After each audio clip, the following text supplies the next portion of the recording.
जय हिंद दोस्तों, RDGS academy में आपका स्वागत है। दोस्तों आज आप लोगों को हम डाइजेस्टिव सिस्टम यानी कि पाचन तंत्र, ठीक है, यानी कि पाचन तंत्र आप लोगों को हम पढ़ाने वाले हैं। पाचन तंत्र होता क्या है, भोजन का पाचन की प्रक्रिया कैसे होती है, हमारे शरीर में गैस कैसे बन जाता है, भोजन कैसे क्या प्रक्रिया होती है कि किसी किसी व्यक्ति में भोजन की पाचन सही से नहीं हो पाती है, किसी किसी भोजन की पाचन बहुत तेजी से हो जाती है। यानी कि सभी के बारे में हम लोग अच्छी तरह से जानेंगे, किस भोजन का पाचन बहुत तेजी से होती है, किस भोजन की पाचन बहुत जल्दी नहीं हो पाती है, और किसका पाचन हमारे शरीर में होती है, किसका पाचन हमारे शरीर में नहीं होती है। इस सभी चीजों के बारे में हम लोग अच्छा तरह से पढ़ने वाले हैं। देखिए, पाचन का मतलब होता है पचना। किसका पचना? तो भोजन का पचना। अब तंत्र, सिस्टम, ठीक है, क्या होता है? तंत्र यानी कि एक सिस्टम होता है, वह सिस्टम जो भोजन को पचाने में सहायक होता है, उस सिस्टम को हम कहते हैं पाचन तंत्र।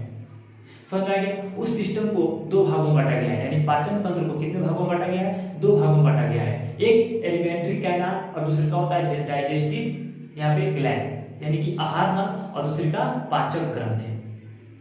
ये पाचक ग्रंथि क्या होता है? यानी कि पाचक ग्रंथि में आपका लार ग्रंथि आ जाता है, अग्नाशय आता है, उसके बाद आपका पित्ताशय आता है, यकृत, इस सभी की भूमिका बहुत अधिक रहती है। अगर एक भोजन में यह पाचक ग्रंथि की भूमिका अगर नहीं रहेगी, पाचक ग्रंथि अगर नहीं मिलेगी, तो भोजन का पाचन सही से नहीं हो पाती है। तो आज आप लोगों को सभी के बारे में हम लोग आपको बताने वाले हैं। देखिए, आहार नल के अंतर्गत आहार नल की पहले लंबाई कितनी होती है? तो 32 फीट होती है, और मीटर में जब कहेगा तो इसे 9 मीटर लगभग आता है। जब इसको फीट से आप मीटर में बदलिएगा तो 9 मीटर के लगभग में आएगा। आहार नल के अंतर्गत आहार नल कहां से कहां तक होता है? आप सोचिए, आहार नल बहुत छोटा होता है, आहार नल छोटा नहीं होता है। 32 फीट जो होता है ये कहां से कहां तक होता है? तो मुख से लेकर के और स्टोमक, ग्रास नली, उसके बाद छोटी आंत, बड़ी आंत, मलाशय, गुर्दा होते हुए मैंने भोजन मुख से किए, अब भोजन को निकाले, वहां तक की सभी जो नली होती है, उस नली को हम बोलते हैं आहार नल। आहार नल के अंतर्गत कौन कौन आते हैं? तो सबसे पहले देखिए, भोजन को हम करते हैं मुख में, यानी कि मुख गुहा, यानी कि गुहा का मतलब होता है खाली स्थान, और मुख का मतलब तो समझिए रहे मुंह होता है, ठीक है। यानी कि सबसे पहले मुंह में हम भोजन को लिए, मुख में भोजन, मुख से कहा जाएगा तो ग्रास नली होता है। देखिए, एक श्वास नली है जिसमें हवा जाता है, या ग्रास नली है मतलब फूड पाइप जिसको बोला जाता है, यानी कि उसमें भोजन जाएगा। और ग्रास नली के बाद भोजन कहा जाता है तो स्टोमक में जाता है, यानी आमाशय में जाता है। आमाशय के बाद भोजन कहा जाता है तो स्मॉल इंटेस्टाइन यानी छोटी आंत में जाता है, और छोटी आंत के बाद भोजन कहा जाता है तो लार्ज इंटेस्टाइन यानी बड़ी आंत में जाता है। बड़ी आंत के बाद भोजन कहा जाता है, यानी मलाशय से होते हुए, गुर्दा से होते हुए वो बाहर की तरफ निकल जाता है। एक एक करके इस सभी के बारे में हम लोग जानेंगे। उसके बाद यहाँ पे पाचक ग्रंथि के अंतर्गत कौन आता है? तो लार ग्रंथि आता है, यकृत आता है, और दूसरी का यहाँ पे पित्ताशय और अग्नाशय आता है। पाचन का मतलब होता है क्या? यानी कि पाचन का मतलब होता है जटिल से जटिल पदार्थों को छोटे छोटे पदार्थों में क्या कर देना? तोड़ देना, पाचन कहलाता है। हमारे शरीर में किसकी पाचन नहीं होती है? तो आपको बता दें कि हमारे शरीर में जो है पानी की पाचन नहीं होती है, विटामिन की पाचन नहीं होती है, और आपको बता दें कि खनिजों का भी पाचन नहीं होती है। तीन चीजों का लगभग पाचन नहीं होती है, आपका जल का, आपका खनिज का, आपका विटामिन का पाचन नहीं होती है। इनका क्या होती है? तो इनका अवशोषण होती है, ठीक है। चलिए आगे आप लोग यहाँ पर लिखा हुआ है कि पाचन जटिल से सरल, यानी कि जटिल वस्तुओं को, जटिल पदार्थों को सरल पदार्थों में तोड़ देना क्या कहलाता है? पाचन कहलाता है। जल, विटामिन और खनिज का पाचन नहीं होता है, इनका क्या होता है? अवशोषण होता है। अवशोषण कहाँ होता है? ये बताएंगे कि बड़ी आंत में होती है। पाचन का मुख्य कार्य क्या होता है? पाचन से हमको क्या मिलती है? हमको ऊर्जा मिलती है। पाचन से हमें क्या मिलती है? तो ऊर्जा मिलती है। देखिए, फिजियोकेमिकल प्रक्रिया है ये। जो पाचन जो होती है ये कैसी प्रक्रिया होती है? पाचन कैसी प्रक्रिया है? तो फिजियोकेमिकल प्रक्रिया है। फिजियोकेमिकल क्या होता है? देखिए आप लोग बताते हैं। एक होता है फिजिकल, एक होता है केमिकल, यानी कि भौतिक और रासायनिक। कहने का मतलब जैसे बर्फ से, पानी से बर्फ बनता है, अब बर्फ से पुनः पानी बन जाता है, यानी कि नॉर्मली उस बर्फ को भी हम कह सकते हैं कि वो क्या है? भले पानी से बर्फ बना है, लेकिन वो भी तो पानी का ही रूप है। फिर चाहेंगे तो हम बर्फ से क्या बना सकते हैं? पानी बना सकते हैं, यानी कि पानी का रूप है कि नहीं है। वैसे ही देखिए, हमारे शरीर के अंदर जो दांत होता है वो भोजन को पहले छोटे छोटे टुकड़ों में तोड़ देता है, काट कूट करने का काम करता है, कचौड़ देता है पहले दांत पूरे भोजन को छोटे छोटे खंडों में तोड़ देता है। यानी कि यह क्या किया? भोजन को तोड़ा, ये पचाया तो नहीं, केवल कटिंग करने का काम किया। भोजन का भोजन है, बशर्ते वह बड़ा से क्या बन गया? छोटा बन गया है। तो ये फिजियो इसको कहते हैं, यानी कि फिजिकल, यानी कि भौतिक प्रक्रिया। और जब वो छोटे छोटे टुकड़े होकर के जब हमारे शरीर के अंदर जाती है और उसमें पाचक ग्रंथि मिल करके उसके पचाने का काम करती है, उसको कहते हैं केमिकल यानी कि रासायनिक प्रक्रिया। यानी दोनों की दोनों प्रक्रिया हो रही है हमारे शरीर में, यानी कि फिजिकल और केमिकल, यानी कि इसीलिए उसको कहते हैं फिजियो केमिकल प्रक्रिया। तो आपसे पूछेगा कि पाचन कैसी प्रक्रिया है, तो फिजियो केमिकल प्रक्रिया है। देखिए यहाँ फिगर्स आप लोगों को समझाते हैं। सबसे पहले भोजन को अभ्यास कीजिएगा, यानी मुख, इसको कहते हैं मुख हुआ। मुख हुआ से बाद, मुख हुआ के बाद ये क्या है, इसको बोलते हैं ग्रास नली यानी फूड पाइप बोलते हैं। फूड पाइप की लंबाई कितनी होती है, लगभग 25 सेंटीमीटर होती है। उसके बाद ये इसका कोई काम नहीं होता है फूड पाइप का, केवल ये भोजन को जो है मुख हुआ से भोजन को कहाँ पहुंचाता है, तो स्टोमक में पहुंचाता है यानी अमाशय में। अंदर के जो भाग होते हैं उसको अमाशय बोलते हैं, और बाहर के जो भाग होते हैं उसे हम बोलते हैं उदर। क्या बोलते हैं, उदर, यानी पेट, उसको नॉर्मली बोल सकते हैं पेट यानी स्टोमक। तो अंदर वाले भाग को अमाशय बोलते हैं, और बाहर वाला जो दिखता है आप लोगों को उसको क्या बोलते हैं, उदर। जैसे गणेश जी के बड़ा सा पेट होता है तो क्या बोलते हैं, लंबोदर, यानी लंबा है जिसके उदर, यानी जिसके पेट क्या हो, लंबा हो। तो देखिए आपको पता चल गया अंदर वाले भाग को क्या बोलते हैं, अमाशय बोलते हैं, बाहर के भाग को क्या बोलते हैं, तो उदर बोलते हैं। तो सबसे पहले भोजन कहाँ है, मुख हुआ में। मुख हुआ के बाद कहाँ है, फूड पाइप में यानी ग्रास नली में। ग्रास नली के बाद कहाँ है भोजन, तब तो कहाँ गया, यह स्टोमक यानी अमाशय है। अमाशय के बाद भोजन कहाँ जाएगा, तो यह है छोटी आंत। छोटी आंत की लंबाई सबसे बड़ी होती है, ठीक है। छोटी आंत के बाद भोजन कहाँ जाती है, ये बड़ी आंत जाती है, ठीक है। और बड़ी आंत के बाद भोजन की प्रक्रिया होकर के मलाशय के अंतर्गत गुर्दा से क्या होता है, बाहर निकल जाती है। और यह क्या है, तो यह आपका अग्नाशय है। यह क्या है, तो यह आपका पित्ताशय है, ठीक है। यह आपका क्या है, तो यह लीवर है, ठीक है। इस सब की भूमिका क्या होती है हम लोग धीरे धीरे जानेंगे। अभी एक चीज, एक और शब्द यहाँ पे बोलस। बोलस क्या होता है, और काइम क्या होता है, और पेरिस्टालसिस यानी कर्माकुंचन क्या होता है, इसके बारे में आप लोग समझिए। बोलस एक शब्द है, बोलस। बोलस का मतलब होता है जब हमारे दांत कचर करके भोजन को किसको दे दिया, यानी कि ग्रास नली के सहायता से क्या भेज दिया, पेट में भेज दिया। तो जो कचरा है भोजन को कचर दिया है, काट कूट कर दिया, छोटे छोटे टुकड़ा में बांट दिया है, उस भोजन को हम बोलते हैं बोलस। उसके बाद यह ग्रास नली के अंतर्गत यानी फूड पाइप के अंतर्गत कहाँ आता है भोजन, पेट में आता है। पेट में बहुत सारी प्रक्रिया होती है पाचन की, और पेट में यानी अमाशय में कर सकते हैं। अमाशय में बहुत सारी प्रक्रिया होती है, भोजन की पाचन होने के बाद ये कहाँ जाती है, तो आपका छोटी आंत में जाती है। यानी कि छोटी आंत में जैसे एंट्री करेगी उस भोजन को हम कहते हैं काइम, यानी कि वो भोजन किसका रूप ले ली रहती है, ले ली रहती है, तो काइम का रूप ले ली रहती है। ये क्या होता है, पेरिस्टालसिस, कर्माकुंचन। कर्माकुंचन का मतलब होता है जैसे हम भोजन मुख से कहाँ ढकले, तो ग्रास नली में। और ग्रास नली में जो भोजन होती है एक बैग नहीं आती है, धीरे धीरे धीरे धीरे करके जो है आपका भोजन नीचे की तरफ यानी कि ग्रास नली होते हुए पेट में आपके भोजन आएगी। यानी धीरे धीरे की जो प्रक्रिया है भोजन की धीरे धीरे जो आती है इसी को हम बोलते हैं कर्माकुंचन। तब से पूछेगा कि ग्रास नली में भोजन किस प्रक्रिया के तहत अमाशय में एंट्री करती है, तो कर्माकुंचन प्रक्रिया। तब तो समझ में आ गया। बताइए एक बार रिवीजन कराते हैं। डाइजेस्टिव सिस्टम यानी कि पाचन तंत्र, इसके अंतर्गत दो सिस्टम आते हैं, यानी कौन कौन, एक आहार नाल, दूसरा है पाचन ग्रंथि।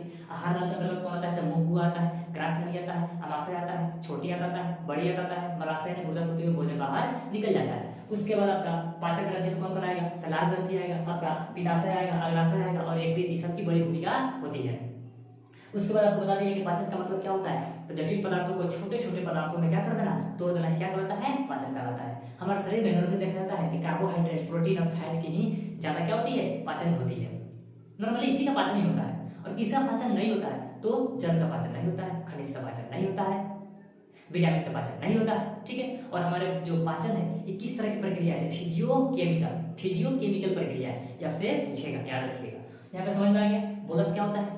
तो हम मुख में जब भोजन किए, मुख में भोजन जैसे करेंगे वो दांत क्या करेगा, यानी कि काट कूट करेगा, काट कूट करने के बाद यानी कि छोटे छोटे टुकड़ों में बांट देगा, तो वह जो भोजन का जो रूप हो जाता है उसको बोलस बोलते हैं। और उसके बाद यहाँ से यानी कि पेरिस्टालसिस यानी कर्माकुंचन के तहत यानी ग्रास नली से हमारा भोजन पेट में पहुंचता है, और पेट से कहाँ चला जाता है, यानी कि आपका क्या कहते हैं, छोटी आंत चला जाता है। छोटी आंत में जैसे एंटर करता है वो किसका रूप ले लिया रहता है, भोजन, तो काइम का रूप ले लिया रहता है।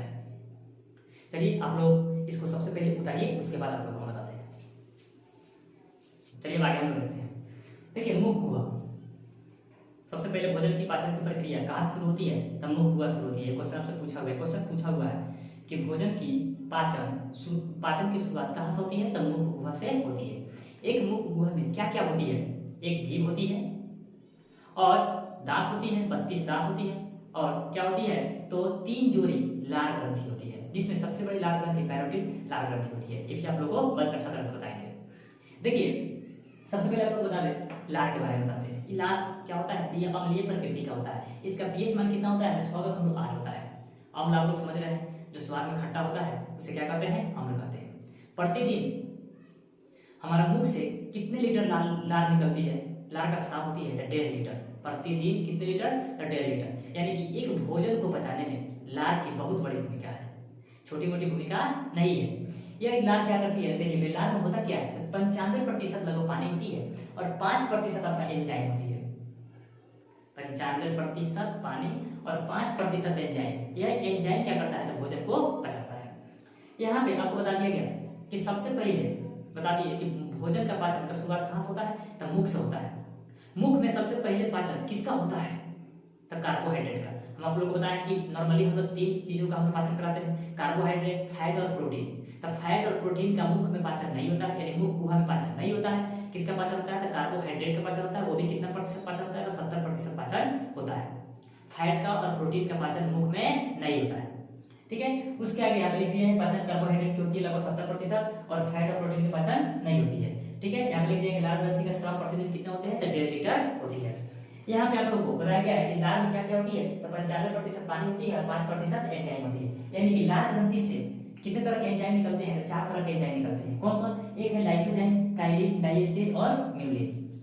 लाइसोजाइम क्या करता है, जब हम भोजन में जो बेकार के पदार्थ भोजन के सहारे जब करते हैं तो ये हमारे मुख गुहा में उपस्थित लार ग्रंथि से एंजाइम जो निकलते हैं उसमें से पहले एंजाइम लाइसोजाइम होता है। यह लाइसोजाइम उस बेकार के पदार्थ को मारने का काम करता है। जिसे देखते हो कि छोटे बच्चा कुछ उठा करके क्या करता है, खा लेता है, पिल्लू उठा कर खा लेगा, कुछ उठाए खा लेगा, यानी उस समय क्या है, हानिकारक पदार्थ है, यानी कि जीवाणु, बैक्टीरिया, वो सब है। उस सबको सबसे पहले मारने का काम कौन करता है, तो लाइसोजाइम। लाइसोजाइम से जो छूट जाता है उसके बाद जाता है, जब हमारे आमाशय में जाता है तो उससे बैठा रहता है हाइड्रोक्लोरिक अम्ल। हाइड्रोक्लोरिक अम्ल से कोई नहीं बचता है, वो हाइड्रोक्लोरिक अम्ल क्या करता है, उसको मार देता है। यानी कि सबसे पहले आपको अटैक कौन करेगा, लाइसोजाइम। जब बेकार के पदार्थ को खा लीजिएगा, यानी कि जब बेकार के पदार्थ को खाइएगा तो लाइसोजाइम मारने की कोशिश करेगा। इससे अगर बच गए तो आमाशय में कौन है, यानी हमारे पेट के अंदर कौन है, तो हाइड्रोक्लोरिक अम्ल है, वो मारने का काम करेगा। वो आप लोग आगे हम बताने वाले हैं। यानी लाइसोजाइम का काम समझ चुके हैं, यानी कीटाणु को क्या करता है, यह मारने का काम करता है। और टाइलिन और डाइजेस्टेज क्या होता है, यानी स्टार्च, यानी मंड। स्टार्च समझते हैं, यानी कि जैसे गेहूं होता है, गेहूं या चावल, गेहूं के जो ऊपर का जो होता है छिलका, उसको बोलते हैं हम स्टार्च या मंड, जिसको चोकर भी बोल सकते हैं। उसका पाचन कराने का काम कौन करता है, टाइलिन या डाइजेस्टेज। उसका पाचन कैसे करता है, तब स्टार्च को कार्बोहाइड्रेट में बदल देता है। ये क्या करता है, टाइलिन डाइजेस्टेज का काम क्या है, तो स्टार्च या मंड को कार्बोहाइड्रेट में बदल देना। और हम जानते हैं कि कार्बोहाइड्रेट का पाचन मुख में होता है। लगभग 70% पाचन की प्रक्रिया मुख में ही हो जाती है कार्बोहाइड्रेट की। तो आप लोग को समझ में आया, लाइसोजाइम क्या करता है, ये जीवाणु को मारता है, यानी कि बेकार के पदार्थ क्या करता है, मारने का पड़ता है। टाइलिन डाइजेस्टेज क्या करता है, तो स्टार्च या मंड को कार्बोहाइड्रेट में बदलने का काम करता है। और मुख में हमारे कार्बोहाइड्रेट की पाचन 70% होती है। और तीसरा म्यूलिन, ये भोजन को जो है ये चिपचिपा बनाने का काम करता है। भोजन को क्या करता है, तो चिपचिपा बना देता है। क्योंकि भोजन आप किए तो सबसे पहले दांत क्या करेगा, उसको कटिंग करेगा फिजिकली, यानी तोड़ फोड़ करेगा। यानी कि देखिए एक और आप लोगों को बता दें, हम जानते हैं कि जो पाचन की प्रक्रिया है फिजियोकेमिकल है। फिजियो कितनी प्रतिशत होती है, तो लगभग 10% होती है, और केमिकल लगभग 90% होती है। 10% फिजियो और 90% केमिकल, इसलिए इस प्रक्रिया को कहते हैं फिजियोकेमिकल। जिसमें आप लोग बता दिए कि म्यूलिन क्या करता है, भोजन को चिपचिपा बना देता है। जैसे दांत जो है कटिंग कर दिए, छोट कर दिए, अब वो सब क्या करेगा, घोरने का काम कौन करेगा, यानी चिपचिपा बनाने का काम कौन करेगा, तो ये म्यूलिन करता है। यानी म्यूलिन क्या करता है, तो भोजन को चिपचिपा बना देता है। तो आप लोग समझ गए, भोजन का पाचन का शुरुआत मुख गुहा से ही शुरू हो जाती है। भोजन में क्या क्या उपस्थित रहता है, तो एक जीभ रहता है, 32 दांत होते हैं। उसके बाद क्या होते हैं, तो 3 जोड़ी लार ग्रंथि होती है। इस लार ग्रंथि के बारे में भी हम लोग पढ़ेंगे। इसमें सबसे बड़ी लार ग्रंथि होती है पैरोटिड लार ग्रंथि। यही पैरोटिड लार ग्रंथि जो है सांपों में या जहर की थैली का काम करती है। लार ग्रंथि का जो पीएच मान होता है 6.8 होता है। हम जानते हैं कि 7 से जिसका पीएच मान कम होता है वो अम्लीय प्रकृति का होता है, 7 से अधिक होता है वो क्षारीय प्रकृति का होता है, जो 7 होता है वो उदासीन प्रकृति का होता है। तो लार का पीएच मान कितना है, 6.8। तो यह किस प्रकृति का होगा, तो अम्लीय प्रकृति का होगा।